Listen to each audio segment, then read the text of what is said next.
सुप्रभात। Nagesh Karajgi orchid school के इस चैनल पर आप सभी का स्वागत है। मैं आसिफा मुल्ला, हिंदी विषय शिक्षिका, आपके सामने कक्षा 9वीं का पाठ क्रमांक 12 एक फूल की चाह लेकर उपस्थित हूँ। बच्चों, आज हम एक फूल की चाह यह कविता का स्पष्टीकरण देखेंगे। सबसे पहले आपको पता ही होगा, सबसे पहले मैं कवि हो या लेखक हो उनका परिचय आपको मैं इसके बारे में जानकारी दूंगी। तो इसके कवि हैं सियाराम शरण गुप्त और उनका कार्यकाल जो है वो 1895 से लेकर 1963 तक है। सियाराम शरण गुप्त का जन्म झांसी के निकट चिरगांव में सन 1895 में हुआ था। राष्ट्रकवि मैथिली शरण गुप्त इनके बड़े भाई थे। गुप्त जी के पिता भी कविताएं लिखते थे, इस कारण परिवार में ही उन्हें कविता के संस्कार स्वतः प्राप्त हुए। गुप्त जी महात्मा गांधी और विनोबा भावे के विचारों के अनुयायी थे। तो सियाराम शरण गुप्त का जो परिचय हम देख रहे हैं, हमें पता चलता है कि उनका जन्म जो है वो चिरगांव में 1895 में हुआ था। और जो हमारे राष्ट्रकवि हैं, पता है आपको राष्ट्रकवि कौन है? जी हाँ, मैथिली शरण गुप्त, ये राष्ट्रकवि हैं हमारे। तो उनके ये बड़े भाई थे और गुप्त जी के पिता भी कविताएं लिखा करते थे। तो इससे आपको पता चल रहा होगा कि इनके परिवार में जो है सभी कवि थे, सभी कविताएं लिखते थे, रचनाएं लिखते थे। तो इसके कारण क्या होता है, जो वंशज होता है, अर्थात जो हमारे वंश में जो चला आ रहा होता, चाहे वो व्यापार हो, चाहे वो कोई पेशा हो, चाहे वो कोई विशेषता हो, जो हमारे आबा व अजदाद से हमें मिलती है। इसी तरह से सियाराम शरण गुप्त को भी उनके पिता के कारण उन्हें यह विशेषता मिली थी और वह कविताएं लिखते थे। तो ये जो संस्कार हैं, कविता लिखने के संस्कार, वो यूं कहें उनके खून में थे। तो गुप्त जी जो है उनकी रचनाओं में अधिकतर प्रभाव जो है विनोबा भावे और गांधी जी के विचारों का हमको देखने के लिए मिलता है। और सियाराम शरण गुप्त जो है वो गांधी जी और विनोबा भावे के अनुयायी थे, अर्थात उनके बताए रास्ते पर चलने वाले थे। अब यहाँ पर कुछ उनकी कृतियां बताई गई हैं। मौर्य विजय, आद्रा, पाथेय, मृगमयी, उन्मुक्त, आत्मोसर्ग, दुर्वादल और नकुल, यह कुछ उनकी रचनाओं के नाम हमें यहाँ पर बताए गए हैं। अब ये जो कविता है एक फूल की चाह, गुप्त जी की एक लंबी और प्रसिद्ध कविता है। आप जब पाठ्यक्रम में देखोगे ये एक फूल की चाह कविता, तो आपको पता चलेगा ये कितनी बड़ी और लंबी है। प्रस्तुत पाठ उसी कविता का एक अंश मात्र है। पूरी कविता छुआछूत की समस्या पर केंद्रित है।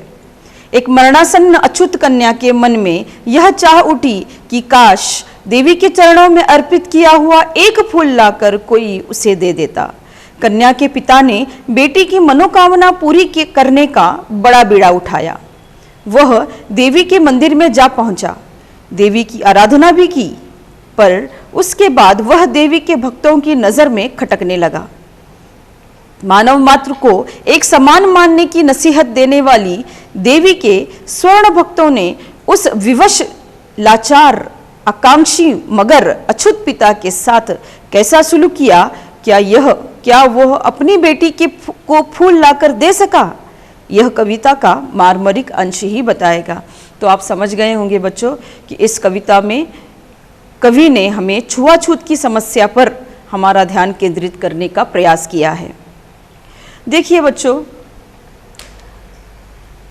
ये जो कवि होते हैं, ये जो लेखक होते हैं, ये जो रचनाएं लिखते हैं, वो हमारे समाज में क्या चल रहा है, हमारे समाज की कुरीतियाँ क्या हैं, हमारे समाज की परंपराएं क्या हैं, हमारे समाज में क्या संस्कार हैं, हमारे संस्कार क्या होते हैं। जो अच्छा चलता है कवि और लेखक वो भी लिखते हैं, और जो बुराइयां होती हैं समाज की वो भी दर्शाने की हमारे सामने कोशिश करते हैं। तो यहाँ पर इसी तरह से सिया राम शरण गुप्त ने हमें एक समस्या बताई है, जो है छुआछूत की समस्या। इस कविता के द्वारा उन्होंने हमें यह बताने का प्रयास किया है कि इस छुआछूत की समस्या के कारण हम किस तरह से मानवता से हम गिर जाते हैं, किस तरह से हम पाप करते हैं, किस तरह से बुराइयां हमारे अंदर समेट लेते हैं। यह कविता समझने पर आपको ये सभी बातें समझ में आएंगी। तो चलिए अब हम कविता की ओर चलते हैं।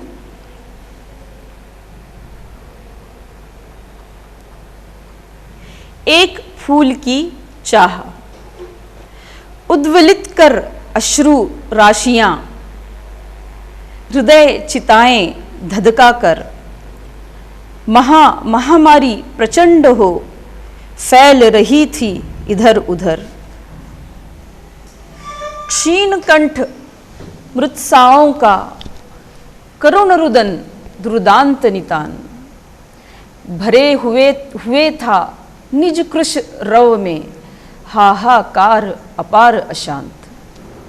बहुत रोकता था सुखिया को न जा खेलने को बाहर, नहीं खेलना रुकता उसका नहीं ठहरती वह पल भर। मेरा हृदय कांप उठता था बाहर गई निहार उसे, यही मनाता था कि बचा लूं किसी भांति इस पार उसे। तो यहाँ पर सबसे पहले हम शब्दार्थ देखेंगे। उद्वेलित, उद्वेलित का अर्थ है भावना में गलाकर, अर्थात भावना विहिल होकर। अश्रु राशियां अर्थात आंसुओं की झड़ी, अश्रु राशियां अर्थात आंसुओं की झड़ी। हृदय चिताएं, चिता के समान प्रतीत होने वाला दिल। देखिए बच्चों, जो भी मैं शब्दार्थ कह रही हूँ आप पेंसिल से अपने पाठ्य पुस्तक में उसके अर्थ लिखते जाइए, ताकि आपको जब पढ़ोगे आप तो और समझने में आपको आसानी हो जाएगी। ठीक है। हृदय चिताएं अर्थात चिता के समान प्रतीत होने वाला दिल।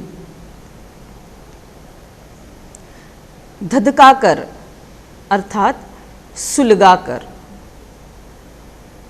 सुलगा हुआ। महा बड़ा, महामारी, अभी आपको सभी को पता ही होगा महामारी, इसका अर्थ जान चुके हैं। जैसे हमने कोविड-19 या कोरोना, ये भी एक महामारी है। तो महामारी अर्थात बहुत बड़े स्तर पर फैलने वाली बीमारी। प्रचंड अर्थात उग्र या तीव्र, प्रचंड अर्थात उग्र या तीव्र। क्षीण कंठ अर्थात मरियल आवाज या दबी हुई आवाज। मरियल आवाज अर्थात दबी हुई आवाज। मृतवत्सा, मृतवत्सा अर्थात जिसका बच्चा मर गया हो। करुण रुदन अर्थात करुणा पैदा करने वाला रोना। रुदन अर्थात रोना, करुण अर्थात करुणा पैदा करने वाला। दुर्दांत अर्थात भयंकर, विनाश, विनाशशाली जिसे कहेंगे हम। नितांत अर्थात बिल्कुल या एकदम। निज, निज का अर्थ तो सभी को पता है, अपना। कृशरव, इसका अर्थ है कमजोर आवाज। कृशरव का अर्थ है कमजोर आवाज। हाहाकार अर्थात चिल्लाना, चीत्कार। हाहाकार अर्थात चिल्लाना। अपार, अपार अर्थात अत्यधिक, बहुत ज्यादा, जिसे पार करना बहुत ही कठिन हो।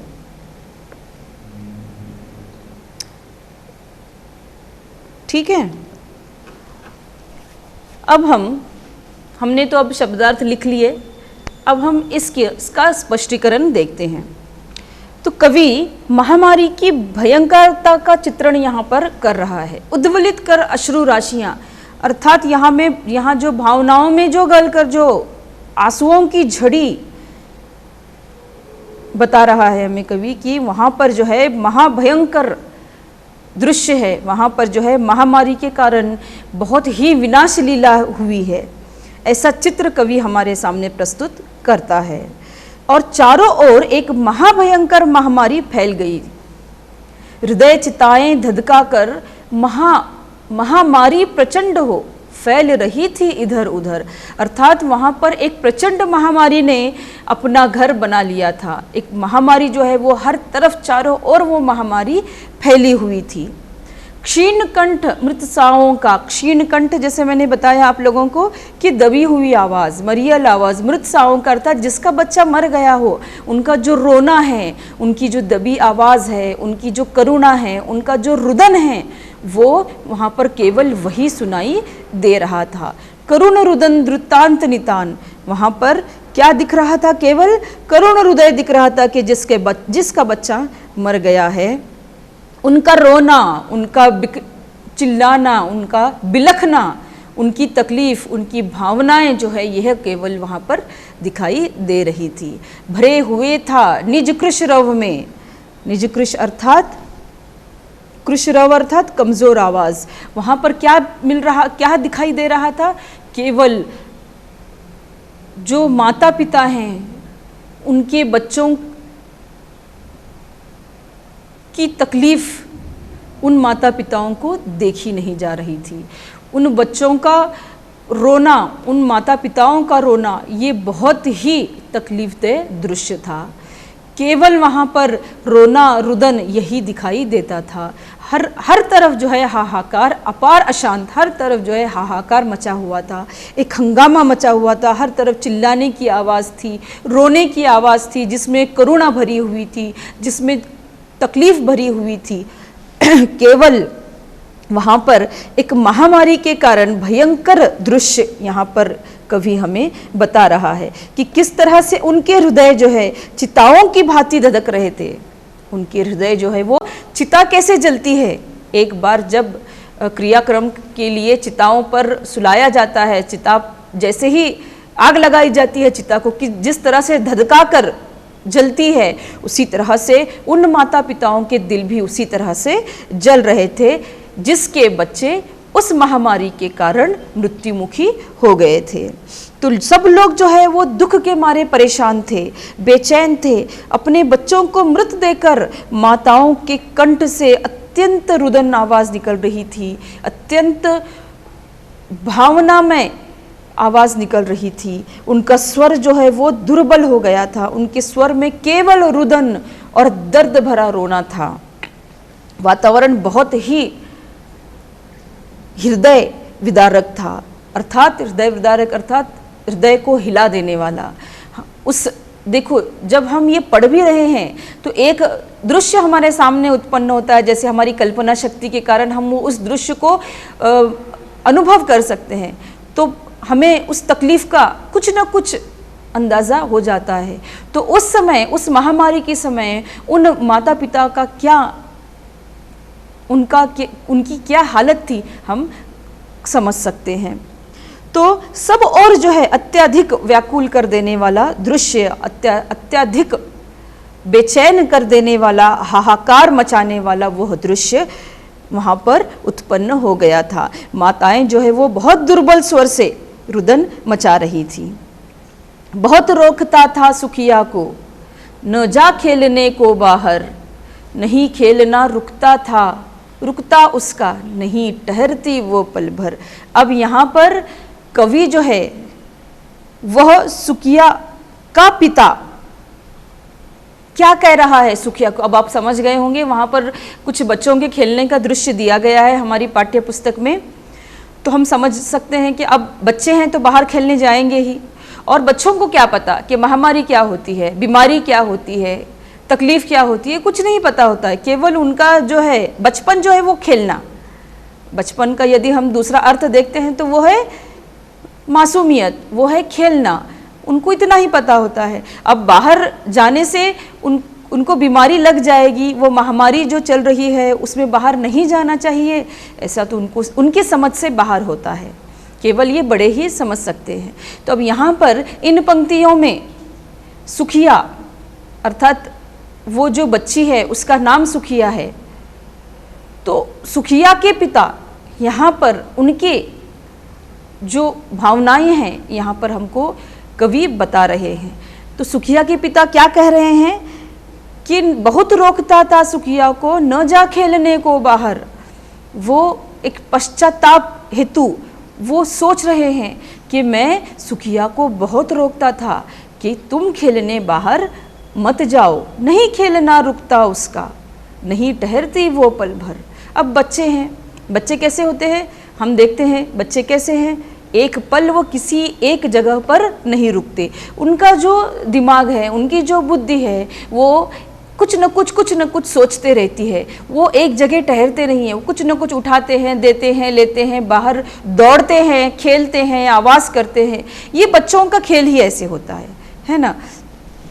तो यहाँ पर सुखिया के पिता कहते हैं कि उसको खेलना ही था, वो रुकती नहीं थी, केवल खेलते ही रहती थी, एक पल भी कहीं एक जगह पर नहीं ठहरती थी। मेरा हृदय कांप उठता था, बाहर गई निहार से। सुखिया के पिता कह रहे हैं कि वो बहुत चंचल थी, उनकी बेटी जो है वो बहुत चंचल थी।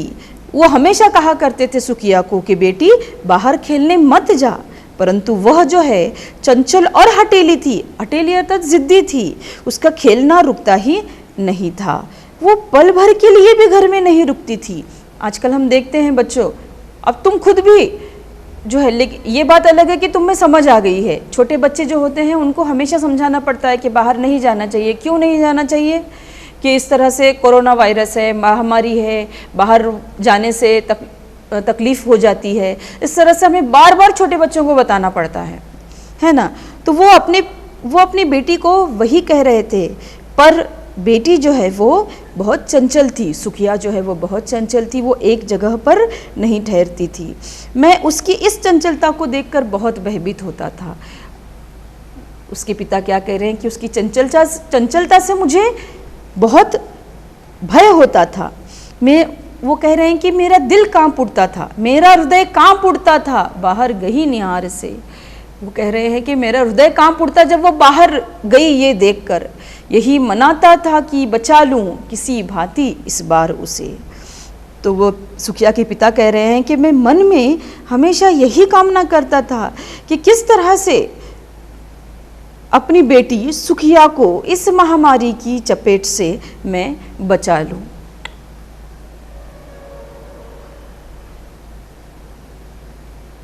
तो अब हम आगे की पंक्तियां देखते हैं।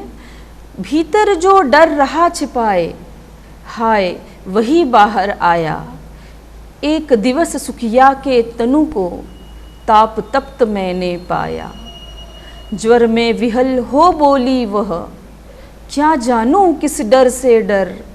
मुझको देवी के प्रसाद का एक फूल ही दो लाकर। अब देखिए बच्चों, यहाँ पर जो डर था, जो पिता का डर था, वह हमें साफ शब्दों में दिखाई दे रहा है। भीतर जो डर रहा था छिपाए, अर्थात जो डर था उन्हें कि सुखिया भी इस महामारी के कारण उसका शिकार हो जाएगी, जो उनको डर था वह जो छिपाए रखा था उन्होंने। बच्ची को तो बता नहीं सकते थे कि क्या डर है, क्या महामारी है, क्या बीमारी है, इससे अच्छे नहीं होते, है ना। देखिए बच्चों, आज का युग जो है वो एक अलग युग है, अर्थात यहाँ पर विज्ञान ने बहुत ही उन्नति कर ली है। आज हम देखते हैं ये महामारी कोरोना वायरस जो है फैली हुई है, पिछले 6-7 महीनों से हम इससे जूझ रहे हैं। बहुत से लोगों ने अपनी जान गंवा दी है, बहुत से लोग आज भी अस्पताल में भर्ती कराए जाते हैं, हर रोज़ की बात है। बहुत से बचकर भी आते हैं और बहुत से मृत्युमुखी पड़ गए। परंतु इसको रोकने के लिए या इसकी वैक्सीन जिसे कहेंगे हम, इसकी दवाई जो है वो हमारे वैज्ञानिक जो हैं वो संशोधन में लगे हुए हैं। हर देश जो है इस संशोधन में लगा हुआ है। लेकिन पहले तो ये सब कुछ नहीं था। महामारी में कहते हैं कि महामारी में पूरे गांव तबाह हो जाते थे। जैसे हम अपने बड़े बुजुर्गों से, मैं खुद भी हमारे घर के बड़े बुजुर्गों से सुनती हूँ कि जैसे वो प्लेग बीमारी थी, चूहों के मरने के बाद जो है वो जो बीमारी फैल जाती थी, तो उस समय जब प्लेग बीमारी आई, उस समय जब चेचक बीमारी आई, तो उस समय पूरे गांव तबाह हो जाते थे, जैसे मैंने सुना है। क्योंकि वहाँ पर दवाइयाँ इतनी जल्दी नहीं आती थी, संशोधन इतने जल्दी नहीं होते थे, इतनी सहूलतें उस समय नहीं थी। तो कहा जाता है कि कई शहर, कई गांव ऐसे ही तबाह हो जाते थे। तो वो उस वक्त सुखिया के समय भी वही था। इतनी सुविधाएं नहीं थी, दवाइयाँ नहीं निकली थी जो कोई उससे बच सके। तो अब जो है पिता को जो डर था, यदि उसके बच्चे को वह बीमारी हो जाए, उसकी सुखिया को वो जो बीमारी हो जाए तो वो बच नहीं पाएगी, ये पिता को डर था। तो अब जो है उनका डर जो है वो जो छुपाए रखा था उन्होंने डर, वो बाहर आया। हाय वही बाहर आया, अर्थात सुखिया जो है उस महामारी की चपेट में आ गई। हाय वही बाहर आया एक दिवस सुखिया के तनु को, तनु अर्थात शरीर। देखिए बच्चों, ये पर्यायवाची शब्द है। तनु शरीर, काया, है ना। तनु अर्थात शरीर। एक दिन सुखिया के तन को ताप तप्त मैंने पाया। ताप अर्थात बुखार, तप्त अर्थात तपना, बुखार से तपना। तो एक दिन सुखिया के पिता ने सुखिया को देखा कि वो बुखार से, ताप से तप रही थी। ज्वर में विह्वल हो बोली वह, ज्वर अर्थात बुखार, यह भी पर्यायवाची शब्द है। ज्वर अर्थात बुखार। ज्वर में विह्वल हो बोली वह, ज्वर में तप्त होकर वह बोली। कौन बोली? सुखिया बोली। क्या जानू किस डर से डर, तू अपने पिता से कह रही है न जाने मुझे क्यों डर लग रहा है। देखिए वो बच्ची अपने पिता से कह रही है, जब उसको बुखार आता है, जब वो बुखार से तपती रहती है, तो वो अपने पिता से कहती है कि पिताजी न जाने मुझे किस डर से डर लग रहा है, मुझे पता नहीं कि ये ज्वर क्या है, ये महामारी क्या है, पर मुझे डर लग रहा है। देखिए कितना मार्मरिक दृश्य यहाँ पर कवि ने हमारे सामने प्रस्तुत किया है बच्चों, कि वो बच्ची कहती है पिताजी मुझे किस डर से डर लग रहा है ये मुझे पता नहीं है, पर मुझे डर लग रहा है। मुझको देवी के प्रसाद का एक फूल ही दो लाकर। तो वो अपनी अंतिम इच्छा यहाँ पर अपने पिता से कहती है कि मुझे पता नहीं मेरा क्या होगा और मुझे क्यों डर लग रहा है इतना, ये मुझे पता नहीं है। वो पिता से कहती है कि मुझे देवी का प्रसाद चाहिए, मुझे देवी का प्रसाद, एक फूल, उनके चरण का एक फूल मुझे ला कर दो। इस तरह से वो अपने पिता से विनती करती है कि वो देवी का प्रसाद उसे चाहिए, देवी के चरणों का एक फूल उसे वो ला कर दे। देखिए बच्चों कितना मार्मरिक, कितना भावनात्मक दृश्य कवि सियाराम शरण गुप्त ने हमारे सामने प्रस्तुत किया है। तो हम आगे बढ़ते हैं अब। क्रमशः कंठ क्षीण हो आया, शिथिल हुए अवयव सारे। बैठा था नव नव उपाय की, चिंता में मैं मन मारे। जान सका ना प्रभात सजग से, हुई अलस कब दोपहरी। स्वर्ण घनों में कब रवि डूबा, कब आई संध्या गहरी। क्रमशः, क्रमशः का अर्थ है धीरे धीरे। क्रमशः का अर्थ है धीरे धीरे। कंठ, कंठ अर्थात गला, कंठ अर्थात गला। क्षीण, क्षीण अर्थात दुबला पतला कहते हैं ना हम, दुबला पतला या कमजोर। शिथिल, इसका अर्थ है ढीले, शिथिल। अब हम सुन चुके हैं ये शिथिल शब्द, कब? ये कोरोना वायरस के समय। जैसे समाचार में या न्यूज़ में टीवी पर बताया जाता है कि कर्फ्यू शिथिल किया गया। शिथिल अर्थात ढीला, है ना, शिथिल अर्थात ढीला। अवयव, अवयव अर्थात अंग, हमारे शरीर के अंग। मन मारे अर्थात मन की दबाए हुए, मन को दबाए हुए या मन को रोके हुए।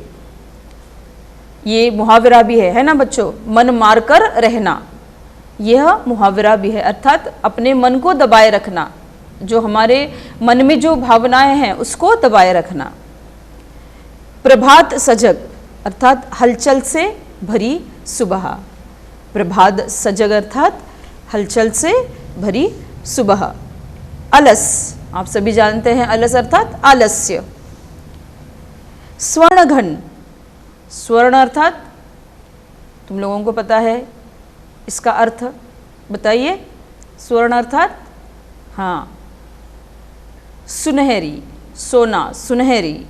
घन, घन अर्थात बादल, यह पर्यायवाची शब्द है, बादल। रवि, रवि ये किसका पर्यायवाची शब्द है? बिल्कुल सही, सूरज। रवि, सूरज। संध्या, सांझ। देखिए बच्चों, संध्या, रवि, घन, यहाँ पर हमें हमारा शब्दकोश भी बढ़ रहा है, पर्यायवाची शब्द भी हमें पता चल रहे हैं और साथ ही साथ शब्दार्थ का भी ज्ञान हमें मिल रहा है ना। तो अब हम स्पष्टीकरण की ओर चलते हैं। अब क्रमशः कंठ क्षीण हो आया, शिथिल हुए अवयव सारे, बैठा था नव नव उपाय की, चिंता में मैं मन मारे।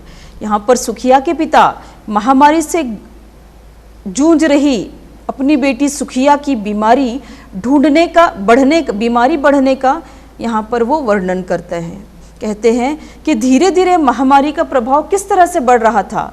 वो प्रभाव, जब सुखिया की हालत बहुत ही खराब हो रही थी तो सुखिया का गला घुटने लगा था, अर्थात उसकी सांसें चलना कम हो गया था। उसके सांसों की रफ्तार जो है जितनी होनी चाहिए उससे कम हो रही थी, उसका दम घुटने लगा था। उसके अंग जो है, वो शरीर के अंग जो है वो ढीले पड़ गए थे। उसका कंठ जो है वो क्षीण हो गया था। क्षीण अर्थात दुबला, कमज़ोर। उसका गला जो है वो कमज़ोर हो गया था। उसके अंग, शरीर के सारे अंग ढीले हो गए थे। आवाज़ मंद होने लगी थी। शरीर के सारे अंग ढीले पड़ने लगे थे। अब जो है सुखिया के पिता को बहुत चिंता हो रही थी, वो चिंता में डूब गए। सुखिया के पिता कहते हैं कि मैं चिंता में डूबा हुआ निराश मन से उसको ठीक करने के नए नए उपाय सोचने लगा था। अर्थात माता पिता अपने बच्चों को हर तकलीफ से बचाना चाहते हैं, हर मुसीबत से बचाना चाहते हैं, हर मुश्किल से बचाना चाहते हैं।